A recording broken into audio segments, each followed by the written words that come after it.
Hello friends, मैं हूं हेमंत और आप लोग सुन रहे हैं कहानियाँ ज़िंदगी की। आज मैं आपके लिए लेकर आया हूं एक कहानी जिसका नाम है दोस्ती का रिश्ता। आज की इस स्टोरी को सुनकर आपको भी अपने दोस्तों के कुछ किस्से ज़रूर याद आएंगे, तो अंत तक ज़रूर देखिएगा वीडियो को। सच्चे दोस्त और सच्ची दोस्ती। हमारे जीवन के हर पड़ाव पर कई तरह के दोस्त मिलते और बनते हैं, बचपन से लेकर जवानी तक और बुढ़ापे में भी, जैसे स्कूल लाइफ में, कॉलेज लाइफ में, करियर में, फैमिली में और भी कई जगह। पर कुछ दोस्त ऐसे होते हैं जो पूरे जीवन भर हमारे बहुत करीब रहते हैं। उनकी दोस्ती विचार हमारा जीवन बदल देते हैं और हमारी सफलता में उनका भी एक बड़ा हाथ होता है और उन्हें हम कभी अपने से अलग नहीं करना चाहते। कई बार ऐसा भी होता है कि हमें कुछ ऐसे दोस्त मिल जाते हैं जो हमें कुसंगति की ओर ले जाते हैं और हमें पता तक नहीं चलता।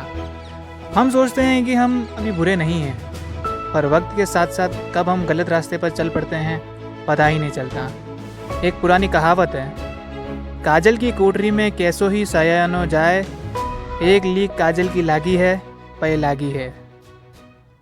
तो आइए लेकर चलते हैं आपको दोस्ती की एक ऐसी छोटी कहानी की ओर। ये कहानी शुरू होती है 6th क्लास से, जहाँ नए एडमिशन होने जा रहे हैं। कुछ पुराने सहपाठी बिछड़ गए हैं और कुछ बाकी है। कृष्णा और विराट दोनों साथ थे, पर कुछ खास दोस्त नहीं थे। फिर एंट्री हुई राज और हनी की। शुरुआत में वे सभी एक दूसरे को जानते ना थे, पर समय बीतने के साथ साथ चारों एक दूसरे के कैसे करीब हो गए और अच्छे दोस्त बन गए, पता ही न चला। फिर क्या था, चारों मिलकर मज़े से पढ़ाई किया करते, अपनी सुख दुख की बातें किया करते और तो और अपना लंच शेयर भी किया करते। हनी और विराट की तो बात ही मत पूछिए। कुछ टीचर्स से तो उनकी बनती ही नहीं थी।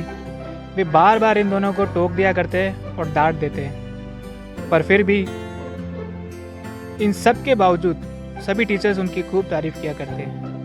कुछ कारनामे बड़े अतरंगी थे इनके, जैसे लकड़े के डंडे से क्रिकेट खेलना, कागज़ की बॉल और कभी तो बॉटल की ढक्कन से भी क्रिकेट खेलना। ऐसी कोई खाली जगह बची नहीं थी जहां इन्होंने खेलने की जगह ना बनाई हो। और एक दिन तो गजब ही हो गया। हुआ यूं कि लंच का वक्त था, क्लास में ये लोग क्रिकेट खेल रहे थे। मिनट ज़रा, क्लास में क्रिकेट कैसे, ये सोच रहे हैं ना आप? अरे वो कागज़ की बॉल से खेल रहे थे। तो फिर क्रिकेट खेलते खेलते अचानक कृष्णा ने शॉट लगाया और कांच का शीशा टूट गया। फिर क्या था, उनको डांट पड़ी और चारों और बाकी जो भी खेल रहे थे उन्हें 3 घंटे बाहर खड़ा रहना पड़ा धूप में। बस ये दोस्ती इसी तरह और गहरी होती चली गई। आगे एक बार तो कुछ ऐसा हुआ कि जब 9th क्लास में प्रवेश हो रहा था तो हनी, फिर कृष्णा और विराट तीनों अलग सेक्शन में और हमारा राज अकेला अलग सेक्शन में रह गया था कि एक टीचर प्रिंसिपल के पास गई और चारों को साथ रखने की सिफारिश की। और फिर क्या था, चारों साथ में। बस ऐसे ही इनका समय मज़े से बीत रहा था। लेकिन उसी कक्षा में कुछ शैतान बच्चे भी थे जो हनी के मन को परिवर्तित करने लगे। इसका नुकसान ये हुआ कि अब हमारा हनी बुरा बनने लगा। फिर पता नहीं क्या हुआ कि वह किसी कारणवश 10th में फेल हो गया। हर टीचर हमेशा यही पूछता था बाकी सबसे कि हनी उन सबसे अलग कैसे हो गया, पर ठीक उन तीनों के पास भी इसका कोई जवाब न था। हमारा हनी एक वक्त के लिए गायब सा हो गया।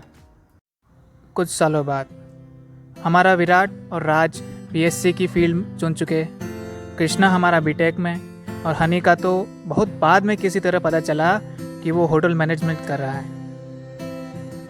1 साल बाद हालात और समय बिल्कुल बदल चुके थे। चारों अपने अपने क्षेत्र में नए नए दोस्त बना चुके थे, लेकिन फिर भी उन चारों को बहुत सुना सुना और अधूरा सा लग रहा था। फिर बड़ी जद्दोजहद से हमारे कृष्णा ने एक दिन बाकी तीनों से कांटेक्ट करने की कोशिश की और बात की, मिलने का प्लान बनाया। मिलने के दिन। एक दिन वापस से मिले तब उन चारों के दिल को जाकर बहुत सुकून मिला। उस वक्त को मैं बयां नहीं कर सकता क्योंकि वो बड़ा ही भावुक लम्हा था। तभी एक दूसरे के गले मिले और पुरानी बातों को याद किया। भले ही पास्ट में कुछ भी हुआ हो, लेकिन उनकी दोस्ती वैसी ही थी। इसीलिए कहते हैं सच्चे और अच्छे दोस्त भले ही अलग अलग क्यों ना चले जाएं, पर वे एक दूसरे के दिल में बसते हैं। और ये कहानी थी मेरी, लेकिन कहानी अभी बाकी है मेरे दोस्त। और अगर आपको ये कहानी सुनकर दोस्ती के कुछ किस्से याद आए हों अपने, तो लाइक कीजिए और हमें कमेंट सेक्शन में बताइए। और ऐसी ही इंटरेस्टिंग और एंटरटेनिंग स्टोरी सुनने के लिए चैनल को सब्सक्राइब कीजिए और सुनते रहिए कहानियाँ ज़िंदगी की। Thank you.